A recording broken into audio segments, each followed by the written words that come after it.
So ಅವರು ಈ ಒಂದು ಕಾರ್ಯಕ್ರಮಕ್ಕೆ ಆಗಮಿಸಿದ್ದು, ನಮ್ಮ ಕರೆಗೆ ಹೋಗೋಟ್ಟು ಆಗಮಿಸಿದ್ದಾರೆ. ಸೊ ಅವರು ತಮ್ಮ ಅನುಭವ ಮತ್ತು ಮಾರ್ಗದರ್ಶನವನ್ನು ನಮ್ಮೊಂದಿಗೆ ಹಂಚಿಕೊಳ್ಳಬೇಕಾಗಿತ್ತು.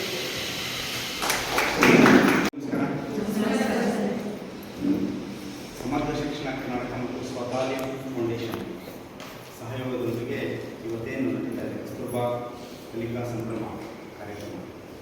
ಈ ಒಂದು ಕಾರ್ಯಕ್ರಮದ ಒಂದು ವೇದಿಕೆಯಲ್ಲಿರ್ತಕ್ಕಂಥದ್ದನ್ನು ಸಹಪಾಠಿಗಳಾಗಿರ್ತಕ್ಕಂಥವರು ಮತ್ತು ಸ್ನೇಹಿತರು ಮತ್ತು ಸಮಗ್ರ ಶಿಕ್ಷಣ ಕರ್ನಾಟಕ ರಾಜ್ಯ ಕಚೇರಿಯ ಕಾರ್ಯಕ್ರಮಾಧಿಕಾರಿಯಾಗಿರ್ತಕ್ಕಂಥ ಶ್ರೀಮತಿ ಸಾಯರಾಬಾಯಿ ಅವರ ಮತ್ತು ವೇದಿಕೆಯಲ್ಲಿರ್ತಕ್ಕಂಥ ಶ್ರೀಮತಿ ಶ್ವೇತಾ ಮೇಡಮ್ ಅವರೇ, ಸರಸ್ವತಿ ಮೇಡಮ್ ಅವರೇ, ಶ್ರೀ ಸ್ಟೀಫನ್ ಅವರೇ, ಶ್ರೀಮತಿ ತಮನ್ನಾ ಅವರೇ, ವಾಲಂಟಿಯರ್ ಆಗಿರ್ತಕ್ಕಂಥ ರೇಷ್ಮಾ ಅವರೇ, ಸಾಹಿಲ್ ಅವರೇ, ಮತ್ತು ಭಾಳ ಮುಖ್ಯವಾಗಿ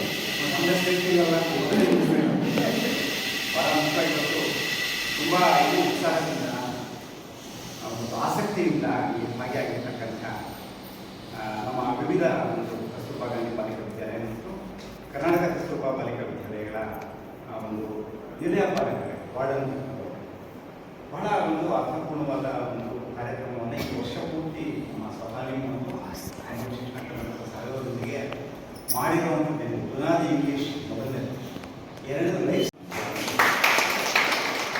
ಎರಡು ಬಹಳ ಮುಖ್ಯವಾಗಿ ಬೇಕಾಗಿದೆ.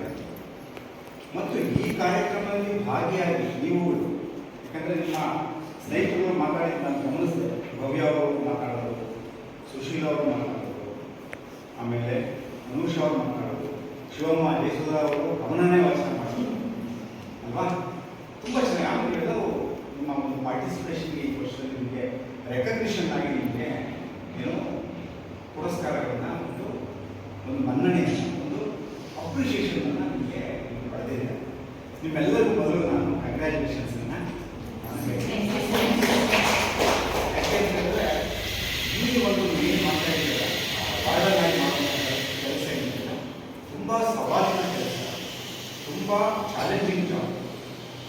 ಜೊತೆಗೆ ನಿಮಗಿರುವಂತಹ ಒಂದು ಪರಿಸ್ಥಿತಿಯಲ್ಲಿ ನಿಮ್ಮ ಒಂದು ಆ ಒಂದು ಸ್ಥಳೀಯವಾಗಿರುವಂತಹ ಅನೇಕ ಸವಾಲುಗಳ ನಡುವೆ ನೀವು ಈ ಕೆಲಸವನ್ನು ಆಯ್ಕೆ ಮಾಡಿಕೊಂಡು ಈ ಕೆಲಸದಲ್ಲಿ ಸ್ಥಿರವಾಗಿ ನಿಂತು, ಕೆಲವು ಹೇಳಿದ್ರು 13 ವರ್ಷದಿಂದ ನಾವು ಕೆಲಸ ಮಾಡ್ತಿದ್ದೀವಿ ಅಂತ, ಕೆಲವು ಹೊಸಬರು ಇದ್ದಾರೆ.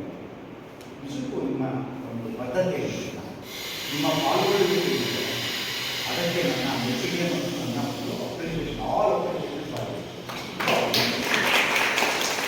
ಯಾಕೆಂತ ಹೇಳಿದ್ರೆ ಈ ಕಾರ್ಯ ಏನಿಲ್ಲ ತುಂಬ ಮಕ್ಕಳ ಜೊತೆಗೆ ಅಲ್ಲಿ ವಸತಿ ನಿಲಯ ಅಂದಾಗ ಡೇ ಸ್ಕೂಲ್ ಆದಾಗ ಅಷ್ಟೊಂದು ಪ್ರಾಬ್ಲಮ್ ಆಗಲ್ಲ, ಸಮಸ್ಯೆ ಆಗಲ್ಲ. ವಸತಿ ನಿಲಯ ಅಂದರೆ ಅನೇಕ ಸವಾಲುಗಳು ಇರುತ್ತೆ.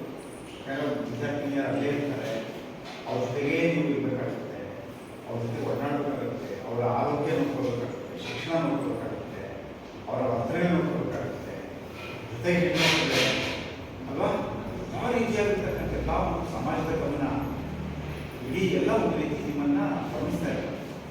ಸೊ ಇಂಥ ಒಂದು ಸಂದರ್ಭದಲ್ಲಿ ನಾವು ನಿಮ್ಮೆಲ್ಲರೂ ಈ ಒಂದು ಕೆಲಸವನ್ನು ನೀವು ನಿಭಾಯಿಸ್ತಿರ್ತಕ್ಕಂಥದ್ದಿಲ್ಲ, ಅದು ನಿಮ್ಮ ಒಂದು ಬಹಳ ಒಳ್ಳೆಯ ಒಂದು ಕಾರ್ಯ.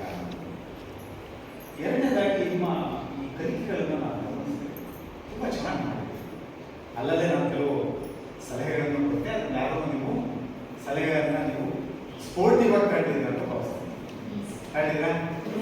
ಯಾಕೆಂದರೆ ಎಷ್ಟು ಸಲಹೆಗಳನ್ನು ಕೊಟ್ಟಾಗ ಸ್ವೀಕರಿಸೋದು ಸ್ವಲ್ಪ ಕಷ್ಟ ಆಗುತ್ತೆ. ಈ ಹಾಗಲಕಾಯಿ ಸ್ವಲ್ಪ ಕಹಿ ಇರುತ್ತೆ, ಆದರೆ ಹೊಗಳಿಕೆ ತುಂಬ ಸಿಹಿ, ಹೊಗಳಿಕೆ ಸಿಹಿ ಇದ್ದಂಗೆ.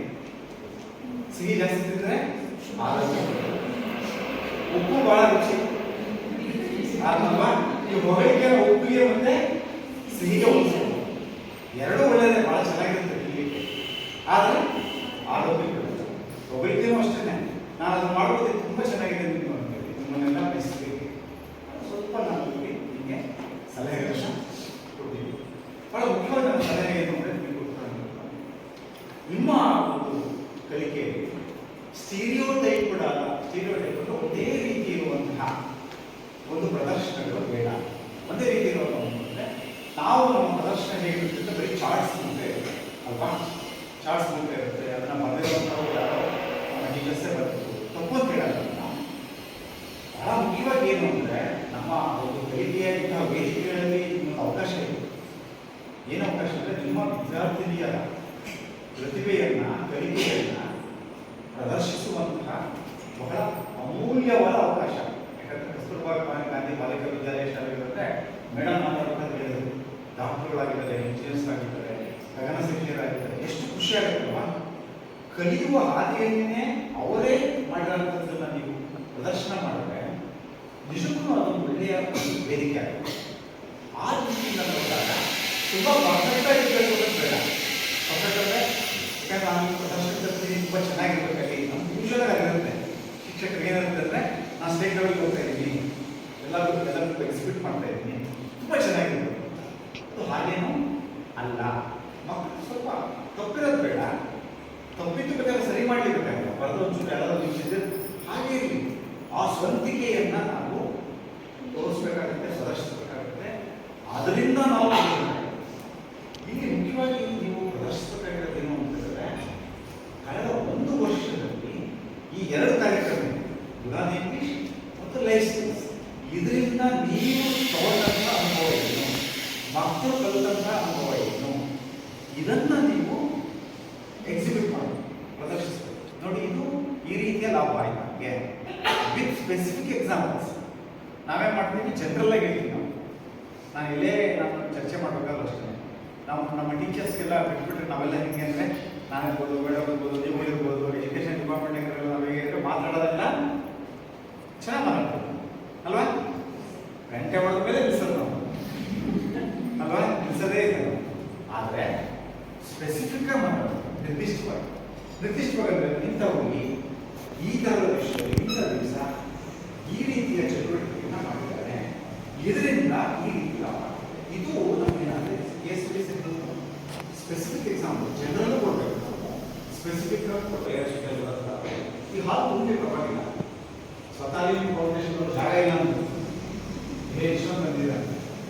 ಅದಕ್ಕೆ 2 ಅಷ್ಟೇ ಕಂಟೆಂಟ್ ಏನಂದರೆ, ನಿಮಗೆ ಕಂಟೆಂಟ್ ಎಲ್ಲ ಮಾಡಿದ್ದೀವಿ, ಅದು ಹೆಚ್ಚು ಬೇಕಾಗಲ್ಲ. ಯಾಕಂದರೆ ಕಂಟೆಂಟ್ ಏನಿದೆ, ಕಂಟೆಂಟ್ ನೀವು ಶಾಲೆಯಲ್ಲಿ ಹಾಕಬೇಕು. ಇಲ್ಲಿ ಏನು ತರಬೇಕು ಅಂದರೆ ಕಲಿಕೆ ಇರಬೇಕು. ಯಾಕಂದರೆ ಇಲ್ಲಿ ನಿಮ್ಮ ಕಾರ್ಯಕ್ರಮದ ಹೆಸರೇನೆ ಕಲಿಕಾ ಸಂಭ್ರಮ. ಏನು ಕಲಿತೀವಿ ನಾವು ಅನ್ನುವಂಥ ಸಂಭ್ರಮ. ಶಾಲೆಯಲ್ಲಿ ಆ ಕಲಿಕಾ ಸಂಭ್ರಮ ಬೇರೆ, ವಿದ್ಯಾರ್ಥಿಗಳದ್ದು ಕಂಟೆಂಟನ್ನು ಮಾಡೋದು. 3ನೇ ಪಾಯಿಂಟು ನನಗೆ ನಿಮ್ಮ ಒಂದು ಕಲಿಕೆ ಮಕ್ಕಳಿಗೆ ಏನು ಲೈಫ್ ಸ್ಕಿಲ್ಸ್ ಕಲಿಸ್ತೀವಿ, ಏನು ಆಮೇಲೆ ಬುನಾದಿ ಇಂಗ್ಲೀಷ್ ಕಲಿಸ್ತೀವಿ. ಕಲಿಸ್ಬೇಕಾದ್ರೆ ಆ ನಿಮ್ಮ ಒಂದು ಶಾಲೆಯ ಒಂದು ಸ್ವಂತಿಕೆಯಿಂದ, ಒಂದು ಲೋಕಲ್ ಕಲ್ಚರಲ್ಲಿ, ಆ ಭಾಷೆಯಲ್ಲಿ, ಮಕ್ಕಳು ಮಾತಾಡೋ ಭಾಷೆ, ಮಕ್ಕಳ ಸಂಸ್ಕೃತಿ. ಭಾಳ ಸರಿ ನಮಗೆ ಏನಾಗುತ್ತೆ, ನಾವು ಒಂದು ಸ್ಟ್ಯಾಂಡರ್ಡ್ ಆದ ಭಾಷೆಯನ್ನು ಬಳಸ್ತೀವಿ. ಕಲಿಕೆಯಲ್ಲಿ ಓಕೆ, ಬರವಣಿಗೆಯಲ್ಲಿ ಓಕೆ. ಕಲಿಕೆ ಆಗಬೇಕಾದ್ರೆ, ಪೆಡಗಾಜಿ ಮಾಡಬೇಕಾದ್ರೆ, ಬೋಧನಾ ಕ್ರಮವನ್ನು ನೀವು ಅನುಸರಿಸಬೇಕಾದ್ರೆ, ಕಂಟೆಂಟನ್ನು ಟ್ರಾನ್ಸ್ಲೇಟ್ ಮಾಡಬೇಕಾದ್ರೆ ನೀವು ಸ್ಥಳೀಯ ಸಂಸ್ಕೃತಿ, ಸ್ಥಳೀಯವಾದ ಭಾಷೆ, ಮಕ್ಕಳು ಮಾತಾಡೋ ಭಾಷೆ, ಮಕ್ಕಳ ಹಿನ್ನೆಲೆ, ಇದನ್ನು ಇಟ್ಕೊಂಡು ಕಲಿಸಿದ್ರೆ ಬೇಗ ಕಲಿತಾರೆ, ಬೇಗ ರಿಲೇಟ್ ಆಗ್ತಾರೆ, ಬೇಗ ಕನೆಕ್ಟ್ ಆಗ್ತಾರೆ ಮಕ್ಕಳ ಜೊತೆಗೆ. ಕಲಿಕೆ ಚೆನ್ನಾಗಿ ಇದೊಂಚೂರು ಮಾಡ್ಬೋದಾ? ನೆಕ್ಸ್ಟ್ ಪಾಯಿಂಟ್ ಮಕ್ಕಳ ಜೊತೆ ಸಂವಾದವನ್ನು ಮಾಡ್ತೀವಿ. ಡೈಲಾಗ್ ಅಂತ ಹೇಳಿದ್ರೆ ಬಹಳ ಸರಿ ಏನಾಗುತ್ತೆ, ನಮಗೆಲ್ಲ ಒಂದು ಪ್ರಮುಖ ಇರುತ್ತೆ. ನಾವು ಹೇಳ್ತಾ ಹೋಗ್ತಿರ್ತೀವಿ, ಅವ್ರು ಕೇಳ್ತಾ ಹೋಗ್ತಾರೆ. ಹೆಚ್ಚು ನಾವೇಂದ್ರೆ ಇಂಟ್ರಾಕ್ಷನ್ ಅವಕಾಶ, ಅವರನ್ನ ಕೇಳಿಸ್ಕೋಬೇಕು, ಅವ್ರ ಜೊತೆ ಮಾತನಾಡಬೇಕು, ಒಡನಾಡಬೇಕು, ಅವರ ಬೇಕು ಬೇಡಗಳನ್ನ ಅರ್ಥೈಸ್ಕೋಬೇಕು, ಅವ್ರನ್ನ ಓಪನ್ ಅಪ್ ಆಗಿ ಕೇಳಿಸ್ಕೋಬೇಕು. ನೀವು ಬೆಸ್ಟ್ ಟೀಚರ್, ಬೆಸ್ಟ್ ವಾರ್ಡನ್ ಆಗುತ್ತೆ one who listens effectively. So ಲಿಸ್ನಿಂಗಿಗೆ ಒಂದು ಪಾಯಿಂಟ್ ಮಾತಾಡ್ತಾರೆ. ನಾವು ಮಾತನಾಡಿದ್ರೆ, ಇದನ್ನು ಮಾತಾಡ್ತಿರ್ತೀನಿ, ನನಗೆ ಗೊತ್ತಿರೋಂಥದ್ದನ್ನು ನಾನು ರಿಪೀಟ್ ಮಾಡ್ಬೋದು, ಹೇಳ್ಬೋದು. ಕೇಳಿಸ್ಕೊಂಡ್ರೆ ಹೊಸ ವಿಷಯವನ್ನು ಇನ್ನೂ ಒಂದು ಹೇಳ್ತಾರೆ, ಹಿಯರಿಂಗ್ ಕೇಳಿಸ್ಕೊಳ್ಳೋದು ಅದು ತುಂಬ ಚೆನ್ನಾಗಿರುತ್ತೆ.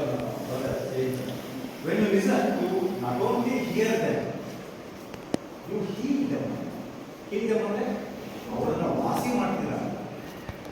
When you listen, ನೀವು ಕೇಳಿಸ್ಕೊಂಡ್ರೆ, you not only hear them, ಬರೀ ಕೇಳಿಸ್ಕೊಂಡು ಆಲಿಸ್ಕೊಳ್ಳಲ್ಲ, you heal them. It's a beautiful statement.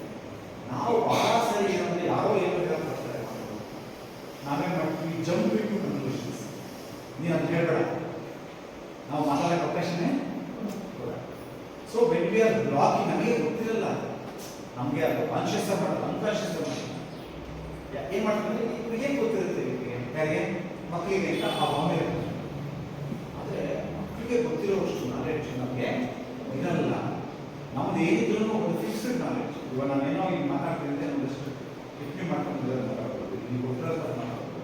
ಆದರೆ ಮಕ್ಕಳಿಗಿರುವಂಥದ್ದು ಒರಿಜಿನಾಲಿಟಿ ಇರ್ತವೆ. ಅವ್ರಿಗೆ ಜ್ಞಾನವನ್ನು ಸೃಷ್ಟಿ ಮಾಡುವಂಥದ್ದು, ನಾಲೆಡ್ಜ್ನ ಕನ್ಸ್ಟ್ರಕ್ಟ್ ಮಾಡುವಂಥ ಒಂದು ಕೆಪಾಸಿಟಿ ಮಕ್ಕಳಿಗೆ ಇರುತ್ತೆ. ಅದಕ್ಕೆ ನಾವು ಕಾರಣ, ಅದಕ್ಕೆ ನಾವು ಪ್ರಯತ್ನಿಸ್ಬೇಕು. ಮಕ್ಕಳನ್ನ ಕೇಳಿಸ್ಕೊಳ್ಳುವಂಥದ್ದು ಡೈಲಾಗಿ ಅವಕಾಶ. ಇದರಿಂದ ಏನು ಲಾಭ ಅಂತಂದರೆ ಕ್ರಿಟಿಕಲ್ ಫೆಮಿನಿಸ್ಟ್ ಪೆಡಗಾಜಿ ಅಂತ ಒಂದು ಪೆಡಗಾಜಿಕ್ ಅಪ್ರೋಚ್ ಇದೆ. ನಮ್ಮ ಕಸ್ತೂರ್ಬಾ ಗಾಂಧಿ ಬಾಲಿಕಾ ವಿದ್ಯಾಲಯಗಳಿಗೆ ಕ್ರಿಟಿಕಲ್ ಫೆಮಿನಿಸ್ಟ್ ಪೆಡಗಾಜಿ ಏನಂತ ಹೇಳ್ತಾರೆ. ಕ್ರಿಟಿಕಲ್ ಪೆಡಗಾಜಿ ಅಂತ ಹೇಳಿದ್ರೆ ನಾವು ಪಾಠ ಮಾಡಬೇಕಾದ್ರೆ ನಾವೇನಂದ್ರೆ ವಿಷಯಗಳನ್ನು ನಾವು ಪಾಠ ಮಾಡ್ತೀವಿ, ಹೌದಾ? ಸೈನ್ಸು, ಮ್ಯಾಥ್ಸು, ಕನ್ನಡ ಎಲ್ಲ ಪಾಠ ಮಾಡ್ತೀವಲ್ವಾ? ಈ ವಿಷಯಗಳಿಂದ ಏನಾಗುತ್ತೆ, ಮಕ್ಕಳು ಎಕ್ಸಾಮ್ನಲ್ಲಿ ಬರೀತಾರೆ, ಭಾಳ ಮಾರ್ಕ್ಸು ತೊಗೊಂತಾರೆ, ಅವರು ಯಶಸ್ವಿ ವಿದ್ಯಾರ್ಥಿ.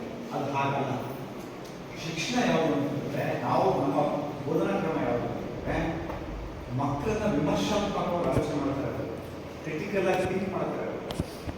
ಆಲೋಚನೆ ಅವೇನು, ಇದು ಯಾಕೆ, ಇದು ಹೀಗೆ, ಇದು ನನ್ನ ಒಂದು ಸ್ಥಿತಿ ಹೀಗಿದೆ, ನಾನು ಯಾಕೆ ಹೀಗಿದ್ದೀನಿ, ನನ್ನ ಸ್ಥಿತಿಯನ್ನು ಯಾವ ರೀತಿ ಇಂಪ್ರೂವ್ ಮಾಡ್ಕೋಬೇಕು, ಇದು critical pedagogy. Critical feminist pedagogy ಅಂದರೆ ನಾನು ಒಬ್ಬ ಬಾಲಕಿಯಾಗಿ ಕಸ್ತೂರ್ಬಾ ಗಾಂಧಿ ಶಾಲೆಯಲ್ಲಿ KKPG ನಮ್ಮ ಸಮುದಾಯದ ನಾವೆಲ್ಲಿಯ ವಿದ್ಯಾರ್ಥಿನಿಯರು, ಬಾಲಕಿಯರಿದ್ದಾರೆ, ಹೆಣ್ಣುಮಕ್ಕಳಿದ್ದಾರೆ, ಮಹಿಳೆಯರಿದ್ದಾರೆ, ಅವ್ರ ಸ್ಥಿತಿ ಏನಿದೆ, ಯಾಕಾಗಿದೆ, ಇದನ್ನು ಉತ್ತಮಪಡಿಸ್ಕೊಳ್ಳೋದು ಹೇಗೆ, ನಾನು ಶಿಕ್ಷಣವನ್ನು ಪಡೆಯಲು ಅವಕಾಶಗಳನ್ನು ಕೊಡೋದು ಹೇಗೆ, ಇದ್ರ ಬಗ್ಗೆ ನೀವು ಮಾತಾಡೋದ್ರೆ ಅವನ್ನ ಪ್ರಶ್ನೆ ಮಾಡ್ತಾ ಹೋಗೋದು, ಉತ್ತರ ಕೊಡ್ತಾ ಹೋಗ್ತಾರೆ. ಅವ್ರಿಗೆ ಕೇಳೋದು, ನಿಮ್ಮ ಮನೇಲಿ ಯಾರಿದ್ದಾರೆ, ಏನು ಮಾಡ್ತಾ ಇದ್ದಾರೆ, ನಿಮ್ಮಲ್ಲಿ ಏನು ಯಾವ ರೀತಿ ಇದೆ, ಮನೆಯ ಸನ್ನಿವೇಶ ಯಾವ ರೀತಿ ಇದೆ, ಅವ್ರು ಹೀಗಿದಾರಲ್ಲ, ನಿಮ್ಗೆ ಏನು ಅನ್ಸುತ್ತೆ, ಅವ್ರು ಮುಂದುವರಿಬೇಕು ಅಂದ್ರೆ ಏನು ಮಾಡ್ಬೇಕು, ಅದ್ರ ಬಗ್ಗೆ ಆಲೋಚನೆ ಮಾಡಿದ್ಯಾ? ಈ ರೀತಿ ಚಿಂತನೆ ಪ್ರಶ್ನೆಗಳನ್ನು ಹಾಕಿ ಉತ್ತರಗಳನ್ನ ಪ್ರಶ್ನೆ ಹಾಕೋದು ಹೇಗೆ ಅಂದ್ರೆ, ಟೀಚರ್ ಪ್ರಶ್ನೆ ಹಾಕ್ತಾರಲ್ಲ ಹಂಗಲ್ಲ, ಹೇಗಂದ್ರೆ ಇದು ಉತ್ತರ ಕೊಡುವಂತಲ್ಲ, ಆಲೋಚನೆ ಮಾಡೋ ಥರ ಪ್ರಶ್ನೆಗಳನ್ನ ಕೇಳಬೇಕು. ಈಗ ಅದಕ್ಕೆ ಡೈಲಾಗಿ ಅವಕಾಶ ಒಂದು ದಿವಸದಲ್ಲಿ ಆಗಲ್ಲ, ಒಂದು ಕ್ಲಾಸಲ್ಲಿ ಆಗಲ್ಲ, ನಿರಂತರವಾಗಿ ನೀವು ವಾರ್ಡನ್ಸ್ ಇರ್ತೀರಿ, ಕ್ಲಾಸ್ ರೂಮಲ್ಲಿ ಮಾಡ್ಬೋದು, ಸಂಜೆ ಮಾಡ್ಬೋದು, ಸೆಷನ್ಸ್ ತಗೊಂಡ್ರೆ ಅವಾಗ ಮಾಡ್ಬೋದು. ಈ ಕ್ರಿಟಿಕಲ್ ಫೆಮಿನಿಸ್ಟ್ ಪೆಡಗಾಜಿ ಮೂಲಕ ನೀವು ಮಕ್ಕಳನ್ನು ಗರ್ಲ್ಸನ್ನು ಎಂಪವರ್ ಮಾಡಬಹುದು. ಎಂಪವರ್ ಅಂದರೆ ಸಬಲೀಕರಣ ಮಾಡಬಹುದು. ಯಾಕೆಂದರೆ ಇದೊಂದು ವೇದಿಕೆ, ಕಸ್ತೂರ್ಬಾ ಗಾಂಧಿ ಬಾಲಿಕಾ ವಿದ್ಯಾಲಯ ಇದೆ, ಆ ಒಂದು ಸ್ಥಳವನ್ನು ಇಟ್ಕೊಂಡು ವೇದಿಕೆ, ಲಾಂಚಿಂಗ್ ಪ್ಯಾಡ್ ಆಗುತ್ತೆ. ಲಾಂಚಿಂಗ್ ಪ್ಯಾಡ್ ಅಂದರೆ ಅಲ್ಲಿಂದ ಅವರು ಜಿಗಿಬೇಕು. ಯಾಕಂದರೆ ಎಷ್ಟೆಷ್ಟೋ ಜನ ಆಗಿದ್ದಾರೆ, ಏನೋ ಗಗನಸಿದ್ಧಿ ಅವರಿದ್ದಾರೆ, ಡಾಕ್ಟರ್. ಸೊ ಇಲ್ಲಿ ಬಹಳ ಮುಖ್ಯ ಇನ್ನೊಂದು ಪಾಯಿಂಟ್ ನಾನು ಸ್ಟ್ರೆಸ್ ಮಾಡ್ತೀನಿ. ಕೆಲವರು ಆಗ್ತಾರೆ ಅಲ್ವಾ, ನಾವು ಒಂದು 50 ಜನ 70 ಜನ 100 ಜನರಲ್ಲಿ 5 ಜನ 10 ಜನ ತುಂಬ ಬ್ರೈಟ್ ಆಗ್ತಾರೆ.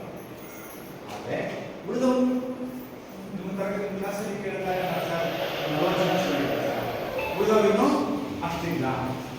ನಮ್ಮ ಒಂದು ಗಮನ ಯಾರು ಚೆನ್ನಾಗಿ ಹೋಗ್ತಾರೆ, ಯಾರು ಪರ್ಫಾರ್ಮ್ ಮಾಡ್ತಾರೆ, ಯಾರು ಚೆನ್ನಾಗಿದ್ದಾರೆ ಅವರಷ್ಟೇ, ಮತ್ತು ಅವರಿಗಿಂತ ಹೆಚ್ಚಿನ ಕಾಳಜಿ ಮತ್ತು ಅನುಭೂತಿ ಮತ್ತು ಅವರ ಬಗ್ಗೆ ನಮ್ಮ ಒಂದು ಪ್ರೀತಿ ಯಾಕೆ ಇರಬೇಕು. ಯಾರು ಕಲಿತಾರೆ, ಯಾರು ಪರ್ಫಾರ್ಮ್ ಮಾಡ್ತಾರೆ, ಯಾರು ಚೆನ್ನಾಗಿಲ್ಲ.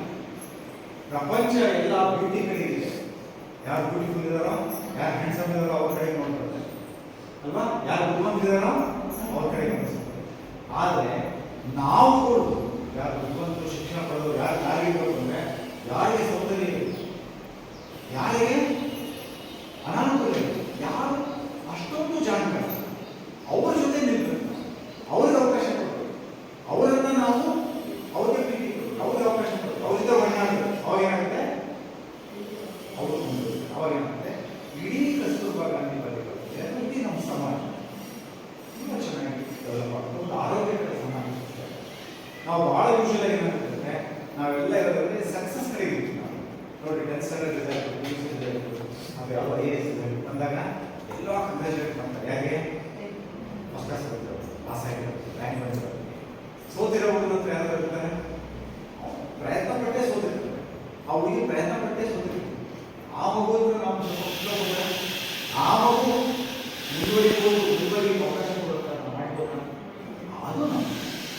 ಈಗ ಒಂದು ಮಗು ನಮ್ಮಲ್ಲಿ ಸರಿಯಾಗಿ ಗೊತ್ತಾ ಇಲ್ಲ, ನಮಗೆ ಗೊತ್ತಿದ್ದೋ ಗೊತ್ತಿಲ್ಲದೆ ನಮ್ಗೆ ಏನಾಗುತ್ತೆ ಅವ್ರು ನೆಗ್ಲೆಕ್ಟ್ ಮಾಡ್ತೀವಿ.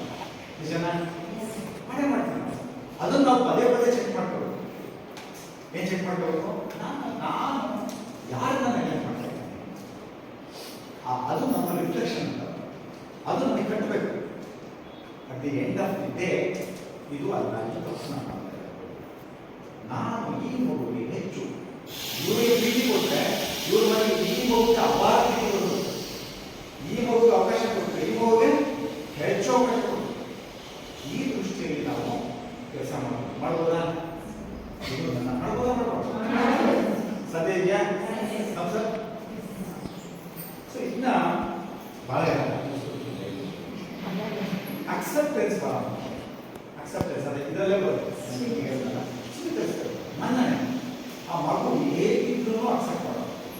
ಯಾಕೆಂದರೆ ಕುಟುಂಬ ಗೊತ್ತಿದೆ, ಬೇರೆ ಬೇರೆ ಹಿನ್ನೆಲೆ ಹಿನ್ನೆಲೆ, ಆ ಹಿನ್ನೆಲೆ ಯಾವುದೇ ಹಿನ್ನೆಲೆ ಅವ್ರು ಹೇಗೆ ಅವರನ್ನು ಎಸ್ ನೀನು ನನ್ನ ತಾಯಿ ಮನ್ನಣೆ ಕೊಡೋದು, ಅದನ್ನು ನಾವು ಮಾಡೋದು. ಮತ್ತು ಅನನ್ಯತೆಯನ್ನು ಗೌರವಿಸಬೇಕು. ಅನನ್ಯತೆ ಅಂತ ಹೇಳಿದ್ರೆ ಪ್ರತಿ ಮಗುವು ಸ್ಪೆಷಾಲಿಟಿ ಇರುತ್ತೆ. ಹೌದಾ? ನಾವೇನು ಮಾಡ್ತೀವಿ ಅಂದರೆ ಕಂಪೇರ್ ಮಾಡಿ ಆ ಹುಡುಗ ಅವಳಾಗಿದ್ದಾರೆ, ನೀನು ಯಾಕೆ ನೀನು ಅವಳು ಇಂಗ್ಲೀಷಲ್ಲಿ ಚೆನ್ನಾಗಿರ್ತಾರೆ, ಅವಳು ಈ ರೀತಿ ಚೆನ್ನಾಗಿ ನೀನು ಯಾಕೆ ಮಾಡಲ್ಲ ಅಂತ ನಾವು ಹೋಲಿಕೆ ಮಾಡ್ತೀವಿ. ಹೋಲಿಕೆ ಮಾಡಿದಾಗ ಈ ಮಗುವಿನ ಅನನ್ಯತೆ ಹೊರಟು, ಅನಂತ ಸ್ಪೆಷಾಲಿಟಿ ಹೊರಟು. ಪ್ರತಿಯೊಬ್ಬರ ಸ್ಪೆಷಾಲಿಟಿಯನ್ನು, ಪ್ರತಿಯೊಬ್ಬರ ಯುನೀಕ್ನೆಸ್ ಅನ್ನು ನಾವೇ ಮಾಡಬೇಕು, ಹೊರತೀವಿ. ಪ್ರತಿಯೊಬ್ಬರ ಯುನೀಕ್ನೆಸ್ ಅನ್ನು ನಾವು ನೋಡಬೇಕು. ಆಗ ನೋಡಿ ಅವಾಗ ಆಗುತ್ತೆ ಮೆಚ್ಚಬೇಕು ಆ ಸ್ಪೆಷಾಲಿಟಿಯನ್ನು ಮಾಡಬೇಕು. ನೋಡು ನೀನು ಇದರಲ್ಲಿ ಚೆನ್ನಾಗಿ, ಇವು ಇದರಲ್ಲಿ ಚೆನ್ನಾಗಿ, ನೀನು ಇದರಲ್ಲಿ ಮುಂದೆ ಅಪ್ರಿಷಿಯೇಷನ್ ಇದೆಯಲ್ಲ ತುಂಬ ಜಾಸ್ತಿ ಮಾಡ್ತಾರೆ. ಅಪ್ರಿಷಿಯೇಟ್ ನೋಡ್ಬಿಟ್ಟು ಕರೆಕ್ಟಾಗಿ ಅವ್ರಿಗೆ ಏನು ಚೆನ್ನಾಗಿ ಮಾಡ್ತಾರೋ ಅದನ್ನು ಅಪ್ರಿಷಿಯೇಷನ್ನ ಕೊಡೋದು. ಸೊ ಈ ದೃಷ್ಟಿಯಿಂದ ನೋಡಿದಾಗ ನಿಮ್ಮ ವಾರ್ಡನ್ಗಳದ್ದು ಪಾತ್ರ ಹೇಗೆ ಕೊಡೋದು ಅಂತ ನಾವು ಪಾಯಿಂಟ್ಸ್ ನೋಡಿದ್ದು. ವಾರ್ಡನರ್, ಮಿರರ್, ಅದೇನೋ ಅಂತ ಹೇಳ್ತೀನಿ. ವಾರ್ಡನರ್, mirror, listener, lighthouse, builder, ಈ 5 ಥರ ಮಾಡ್ಬೋದು. ಗಾರ್ಡನರ್ ಹೇಗೆ ಅಂದರೆ ನೀವು ಹೇಗೆ ಒಂದು ತೋಟದ ಮಾಲಿ ಅವನು ಗಾರ್ಡನರ್ ಅವರಿಗೆ ಗಿಡಗಳನ್ನು ಬೆಳೆಸ್ತಾನೆ, ಗಿಡ ಬೆಳೆಸ್ಬೇಕಾದ್ರೆ ನೀರು ಕೊಡ್ತಾನೆ, ಗೊಬ್ಬರ ಕೊಡ್ತಾನೆ. ಅವನು ಬೆಳೆ ಅಂತೇಳಿ ಕೇಳಲ್ಲ, ಕೇಳ್ತಾನೆ? ಕೇಳಿದ್ರೆ ಏನಾಗುತ್ತೆ? ಸದ್ಯ ಹೋಗ್ಬೋದು ಗಿಡ. ಮಕ್ಕಳು ಹಾಗೆ, ಮಕ್ಕಳಿಗೆ ನೀವು ಪ್ರೀತಿ ಕೊಡುವಂಥದ್ದು, ಅವಕಾಶ ಕೊಡುವಂಥದ್ದು, ಆಹಾರ ಏನು ಹಾಸ್ಟೆಲ್ ಚೆನ್ನಾಗಿ ಕೊಡುವಂಥದ್ದು ಅದೆಲ್ಲ ಕೊಟ್ಟು ಅವರಿಗೆ ನೀವು ದೂರದಿಂದ ಬೆಳೆಸಂತ. ತುಂಬ ಇಂಟರ್ಫಿಯರೆನ್ಸ್ ಅಂದರೆ ಗಿಡಕ್ಕೆ ಪದೇ ಪದೇ ಹೋಗಿ ನೀವು ಜಾಸ್ತಿ ನೀರಾಗಿರೋ ಬೆಳೆಯಲ್ಲ, ಜಾಸ್ತಿ ಗೊಬ್ಬರ ಆಗಿರೋ ಬೆಳೆಯಲ್ಲ, ಎಷ್ಟು ಬೇಕೋ ಆ ಥರ ಗಾರ್ಡನ್ ನೀವು ಕೆಲಸ ಮಾಡಿ. Listener, you should be a great listener. ನೀವು ಚೆನ್ನಾಗಿ ಕೇಳಿಸ್ಕೊಳ್ಳುವಂಥದ್ದು, ಅನ್ಕಂಡೀಷನಲ್ ಲಿಸ್ನಿಂಗ್. ನಾವೇನು ಮಾಡ್ತೀವಿ, ಕೇಳಿಸ್ಕೊಳ್ತಿರ್ತೀವಿ, ಮತ್ತೆ ಅವ್ನು ಹೇಳಕ್ಕೆ ಬಂದಿರಬೇಕು. ಆಲ್ವೇಸ್ ಒಂದು ಲಿಸ್ನಿಂಗ್ ಕಮ್ಮಿ ಇರುತ್ತೆ. We listen to respond, not to understand. ಅರ್ಥ ಮಾಡ್ಕೊಳ್ಳೋಕ್ಕೆ ನಾವು ಕೇಳಿಸ್ಕೊಳ್ಳಲ್ಲ, ಸ್ಪಂದಿಸಲಿಕ್ಕೆ ನಾವು ಕೇಳಿಸ್ತೀವಿ. ಅದಾಗಬಾರ್ದು. ಅರ್ಥ ಮಾಡ್ಕೊಳ್ಳೋದಕ್ಕೆ ನಾವು ಕೇಳಿಸ್ತೀವಿ. ಯಾರು ಏನು ಹೇಳ್ತಿದ್ದಾರೆ ಅಂದರೆ ಹೇಳಿದ್ದಕ್ಕೆ ಅವಕಾಶ ಕೊಡ್ತೀವಿ. 5 ನಿಮಿಷ, 7 ನಿಮಿಷ, 3 ನಿಮಿಷ ಎಲ್ಲ ಇನ್ನೂ ಏನಾದ್ರು ಇದೆಯಾ ಕೇಳಬೇಕು. ಇನ್ನೇನಾದ್ರು ಬೇಕಿತ್ತಾ? ಸರ್ ಅಷ್ಟು ಟೈಮ್ ಇರಲ್ಲ ಸರ್, ಅಷ್ಟು ಟೈಮ್ ಇಲ್ಲ ಅಂದರೆ ಸ್ವಲ್ಪ ಅವತ್ತು ಹೇಳಿ, ಇನ್ನೊಂದ್ಸರಿ ಅವ್ರಿಗೆ ಇದೆ ಅವತ್ತು ನೀರೋ ಬಿದ್ದಿದ್ರೆ ಇನ್ನೊಂದ್ಸರಿ ಅವ್ರಿಗೆ ಕರೆದೋಗಿ ಇನ್ನೇನೋ ಅವತ್ತು ಹೇಳ್ತಿದ್ದೆ, ಅರ್ಥ ಆಯಿತು ನೀನು ಹೇಳಿ. ಸೊ ನೀವು ಕೇಳಿಸ್ಕೊಂಡಾಗ ಅನೇಕ ವಿಷಯಗಳು ಗೊತ್ತಾಗುತ್ತೆ. ಅವ್ರು ಏನು ಸಮಸ್ಯೆ ಇದೆ, ಯಾಕೆ ಆಗಿರ್ತಾರೆ, ಅವ್ರು ಯಾಕೆ ಊಟ ಮಾಡ್ತಾ ಇದ್ದಾರೆ, ಆ ಮಗು ಯಾಕೆ ಬೇರೆ ಬೇರೆ ಕರೀತಾ ಇಲ್ಲ, ಮನೆ ಸಮಸ್ಯೆ ಇದೆ, ಅವ್ರಿಗೆ ಸಮಸ್ಯೆ ಇದೆ, ಆರೋಗ್ಯ ಸಮಸ್ಯೆ ಇದೆ.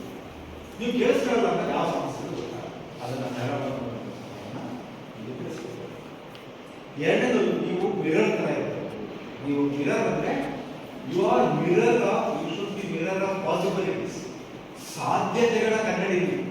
ಸಾಧ್ಯತೆಗಳ ಕನ್ನಡಿ ಅಂದರೆ ನಮ್ಮ ವಾರ್ಡನ್ ಒಂದು ಪುಸ್ತಕ ಓದ್ತಾ ಇದ್ದಾರೆ, ಟೋನ್ಪುರ್ ಅವ್ರದ್ದು, ಭೈರಪ್ಪ ಅವ್ರದ್ದು, ಸಂಜೆ ಏನೋ ಆ ಓದ್ತಾ ಇದ್ದಾರೆ ಗಮನಿಸಿದಾಗ ಆ ವಿದ್ಯಾರ್ಥಿಗಳು ನಾನು ಓದಬೇಕು ಆ ಸಾಧ್ಯತೆ ಗೊತ್ತಾಗುತ್ತೆ.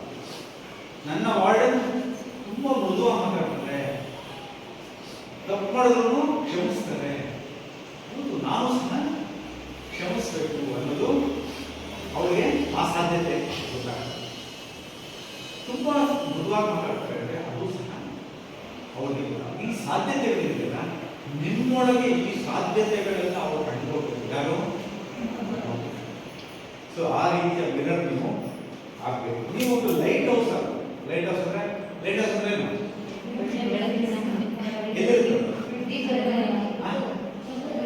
ಸಮುದ್ರದಲ್ಲಿರುತ್ತಲ್ವಾ? ಸಮುದ್ರದಲ್ಲಿ ಈ ಶಿಪ್ಪುಗಳು ಬರ್ಲಿಕ್ಕೆ ಅದು ಯಾವ ರೀತಿ ಬರಬೇಕು ಅಂದ್ರೆ ಅಲ್ವಾ, ಅದು ದಾರಿ ತೋರಿಸುತ್ತೆ. ನೀವು ಆ ರೀತಿಯಲ್ಲಿ ದಾರಿ ತೋರಿಸುವವರಾಗಬೇಕು.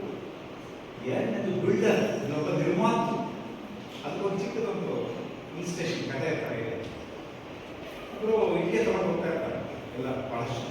ಒಬ್ಬರು ಅನ್ನಿಸ್ ಕೇಳ್ತಾರೆ, ಏನು ಇಟ್ಟಿಗೆ ತಗೊಂಡು ಕೆಲಸ ಮಾಡ್ತಾ ಇದ್ದೀವಿ, ಏನು ಮಾಡ್ತಾ ಇದ್ದೀವಿ? ನಾನು ಕೂಲಿ ಮಾಡ್ತೀನಿ. ಏನಂತಾನೆ? ಇನ್ನೊಬ್ರು ಕೇಳ್ತಾರೆ, ಏನು ಇಟ್ಟಿಗೆ ತಗೊಂಡು ಹೋಗ್ತಾರೆ, ಏನು ಮಾಡ್ತೀನಿ? ನಾನು ಗೋಡೆ ಕಟ್ತೀನಿ ಅಂತ. ಇನ್ನೊಬ್ರು. ಮೂರನೇ ಅವನು ಏನು ನೀನು ಏನು ಮಾಡ್ತಾ ಇದ್ದೀವಿ, ನೋಡೋಗ್ತೀವಿ? ನಾನು 100 ಜನಕ್ಕೆ ಶಿಕ್ಷಣ ಕೊಡುವಂತಹ, 1000 ಜನರ ಭವಿಷ್ಯ ರೂಪಿಸ್ತಕ್ಕಂಥ ಶಾಲೆಯನ್ನು ಕಟ್ತೀನಿ. ಯಾರು? 3 ಕೂಲಿಯವರೇನೆ. ಒಬ್ಬನು ಕೂಲಿ ಅಂತಾನೆ, ಕೂಲಿ ಕೆಲಸ ಮಾಡ್ತೀನಿ ಅಂತಾನೆ. ಇನ್ನೊಬ್ನು ಗೋಡೆ ಕಟ್ತೀನಿ ಅಂತಾನೆ. ಇನ್ನೊಬ್ನು ನೀವು 3ನೇ ತರ ಏನ್ ಮಾಡ್ತಿದ್ದೀರಾ ಅಂದ್ರೆ, ನಾನು ವಾರ್ಡನ್ ಆಗಿದ್ದೀನಿ ಅಂತ. ನಾನು 1000 ವಿದ್ಯಾರ್ಥಿಗಳು 1 ವರ್ಷ ಕೂಲಿರಬೇಕು, ಇನ್ನೂ 1 ವರ್ಷ ಬರ್ತದೆ. ಮುಂದಿನ ಜನಾಂಗವನ್ನು ಬಗೆದು ಒಂದು ಭವಿಷ್ಯದ ಒಂದು ಮಹಿಳಾ ಜನಾಂಗವನ್ನು ರೂಪಿಸುವಂತಹ, ಅವರನ್ನು ಸಬಲೀಕರಣ ಮಾಡುವಂತಹ ಕಾರ್ಯದಲ್ಲಿ ನಾನು ಇದ್ದೀನಿ ಅನ್ನುವಂಥ ಆ ಥರ ಬಿಲ್ಡರ್ ನೀವು ಆಗ್ಬೇಕು. ಆ ಕನಸು ನೀವು ಒಡನೆ ನಿಮಗೆ ಸಮಸ್ಯೆಗಳಿದ್ದಾವೆ, ಕಷ್ಟಗಳಿದ್ದಾವೆ, ಇಲ್ಲ ನಿಮ್ಮ ಒಳಗೆ ಈಗಿರ್ಬೇಕು. ಯಾವುದು? ಈ ಮೂರನೇವರು ಇರಲ್ಲ ಆ ರೀತಿ. ಎಷ್ಟೋ ಸಾರಿ ನಿಮ್ಮ ಒಂದು ಜಾಗ ತುಂಬ ನೀವು ಅನೇಕ ಸ್ಯಾಕ್ರಿಫೈಸನ್ನು ಮಾಡಬೇಕಾಗುತ್ತೆ. ಎಲ್ಲವೂ ಸಹ ನೀವು ಮಾಡ್ತಾ ಇದ್ದೀರ. ನಿಜಕ್ಕೂ ಇರುವುದರಿಂದ ಅರ್ಥ ಇದೆ. ಮಕ್ಕಳ ಭವಿಷ್ಯವನ್ನು ನಿರ್ಮಾಣ ಮಾಡುವಂತಹ ಒಂದು ದೊಡ್ಡದಾದ ಒಂದು ಸಾಧ್ಯತೆ ಇದೆ. ಅದನ್ನು ನಾವೆಲ್ಲ ಅರ್ಥಪೂರ್ಣವಾಗಿ ಮಾಡ್ತಾ ಇದ್ದೀರ. ಯಾಕೆ ಅಂತ ಹೇಳಿದ್ರೆ, ಸೂರ್ಯನೂ ಸಹ ಸೂರ್ಯ ಮಾತ್ರನೇ ನೀವು ಸಹ ಈ ಎಲ್ಲ ತ್ಯಾಗದ ಮೂಲಕ ನೀವು ಏನು ಸಮಸ್ಯೆಗಳು, ಸವಾಲುಗಳ ನಡುವೆ ನೀವು ಕೆಲಸ ಮಾಡ್ತೀರ, ನೀವು ಸಹ ಬೆಳವಣಿಗೆಯಿಂದ ಕೊಡ್ತಾ ಇದ್ದೀರಾ. ಅವರಿಗೆ ಇನ್ನೂ ಸ್ವಲ್ಪ ಪ್ರಚೋದಿಸಿ ನಿಮ್ಮ ಕೆಲಸ, ನಿಮ್ಮ ಕಾರ್ಯಶೈಲಿಗೆ ಇನ್ನಷ್ಟು ಉತ್ತಮವಾಗಿ ಸ್ವತಃ ತಾಲೀಮು ಉದ್ದೇಶಗಳಿಗೆ ಮತ್ತು ಸಮಗ್ರ ಶಿಕ್ಷಣಕ್ಕೆ ನಾವು ಅಭಿನಂದಿಸ್ತಾ, ಎಲ್ಲರೂ ಸಹ ನಾವು ಕಾರ್ಯಕ್ರಮಿಸ್ತಾ, ಇವತ್ತು ನನಗೆ ಇಲ್ಲಿ ಕರೆದು ನನಗೆ ಮಾತನಾಡಲಿಕ್ಕೆ ಅವಕಾಶವನ್ನು ಈ ಇಬ್ಬರು ಕೊಟ್ಟಿದ್ದಾರೆ. ಸಮಗ್ರ ಶಿಕ್ಷಣ ಮೇಡಮ್ ಮತ್ತು ನಮಗೆ ತುಂಬ ಹೋಗಿದ್ದಾರೆ. ಅಷ್ಟೊಂದು ಹೋಗಿದ್ದಾರೆ. ಅವ್ರಿಗೆ ಕ್ಲಾಸ್ಮೇಟ್ ಭಾಳ ದಿವಸ ಸಿಕ್ಕ ಮೇಲೆ ಅವ್ರಿಗೆ ವಿಷಯದಿಂದ ಜಾಸ್ತಿ ಹೋಗ್ತಿದ್ದಾರೆ. ಆ ಥರ ಏನಿಲ್ಲ. ಬರೀ ನಾರ್ಮಲ್ ನೋಡಿ, ನಾನು ಮಾತಾಡ್ಬೇಕಾದ್ರೆ ಚೀಟಿ ನಾನು ಬರ್ಕೊಂಡ್ಬಂದಿದ್ದೀನಿ. ಬುದ್ಧಿವಂತಾಗಿರೋ ಚೀಟಿಯಲ್ಲಿ ಬರ್ಕೊಂಡ್ಬರ್ತೀನಿ. ನನಗೇನೋ ಒಂದಷ್ಟು ಅಲ್ಲಿ ಇಲ್ಲಿ ಬಂದಿದ್ದಿಲ್ಲ. ಒಂದು ಮೇಡಮ್ ಇಷ್ಟ ನಾನು ಪದ ಅಲ್ವಾ, ನಾನು ಸರಿ ಹೋಗಲ್ಲ ಅಂತ.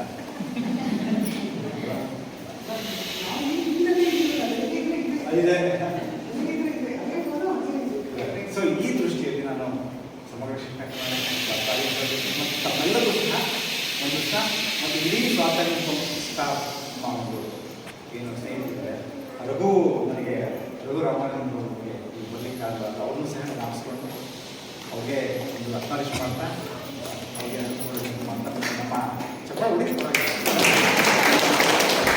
ಮತ್ತು ನಮ್ಮ ರಾಜ್ಯ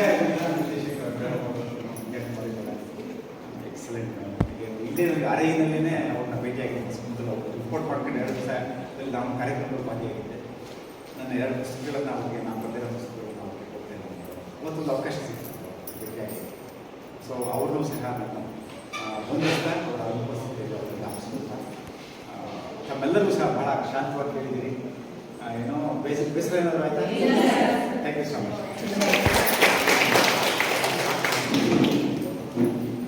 ವಾರ್ಡನ್ರವರ ಬದ್ಧತೆಯನ್ನ ಮೆಚ್ಚುಗೆ ವ್ಯಕ್ತಪಡಿಸಿದಂತಹ ಹಾಗೆ, ಸೊ ನಮ್ಮ ಒಂದು ಕಲಿಕೆಯಲ್ಲಿ ಸಾಕಷ್ಟು ಸಲಹೆಗಳನ್ನು